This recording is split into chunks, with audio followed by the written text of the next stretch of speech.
எல்லாருக்குமே ஹாப்பி பொங்கல். பொங்கலுக்கு நாளே நைட்டே கோலம் போட்டுருவோம். ஸோ தட் காலையில் அந்த வேலை முடிஞ்சிரும். நைட்டு போட்டுருவோம். வீட்டுக்கு வெளியிலேயும் முகப்பில் ஒரு குட்டி ஸ்பேஸ் இருக்கும். அங்கேயும் எதுக்கு சும்மா விடணும்னு சொல்லி ஒரு பானை மாதிரி போட்டு மயில் கோலம் மாதிரி போட்டேன். ஓரளவுக்கு நல்லா தான் இருந்தது.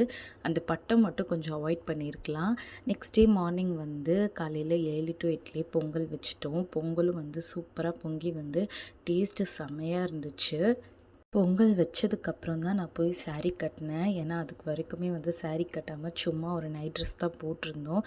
சீக்கிரமாகவே சாரீ கட்டிட்டு ரெடி ஆகிட்டு சாமி கும்பிட்டோம். 10 to 11 அந்த டைமிங்குள்ளே நல்லா சாமி கும்பிட்டுட்டோம். பாப்பாவுக்கும் இதுதான் ஃபர்ஸ்ட் பொங்கல். ஸோ அவள் எல்லாமே கொஞ்சம் வித்தியாசமாக பார்த்துட்டு இருந்தா. நல்லபடியாக சாமி கும்பிட்டுட்டு கொஞ்சம் கரும்பு பொங்கல் இதெல்லாம் எடுத்துகிட்டு அம்மா வீட்டுக்கு போனேன். போகிற வழியெல்லாம் இது எல்லா வருஷமும் நடக்கிற ஒரு விஷயம்.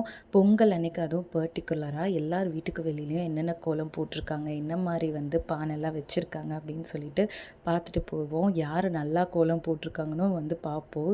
இந்த விஷயம் எனக்கு ரொம்ப பிடிக்கும். அதுவும் இது பொங்கல் அன்னைக்கு மட்டும்தான் நான் போகிற வழியெல்லாம் பார்த்துட்டு போவேன். ஒரு மாதிரி நல்லாயிருக்கும்.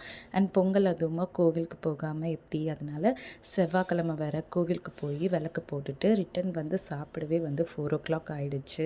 செம சாப்பாடு, பருப்பு நெய்லாம் போட்டு இருக்கிற எல்லாத்தையும் ஒன்றா சேர்த்து சாப்பிட்ற போது செம்ம சாட்டிஸ்ஃபைடாக இருக்கும். நல்லா சாப்பிட்டுட்டு தூங்கி எழுந்திரிச்சிட்டு ஈவினிங் அமரன் படம் போட்டிருந்தேன். அதை பார்த்துட்டு அப்படியே எங்களோட டேவை முடிச்சிட்டோம்.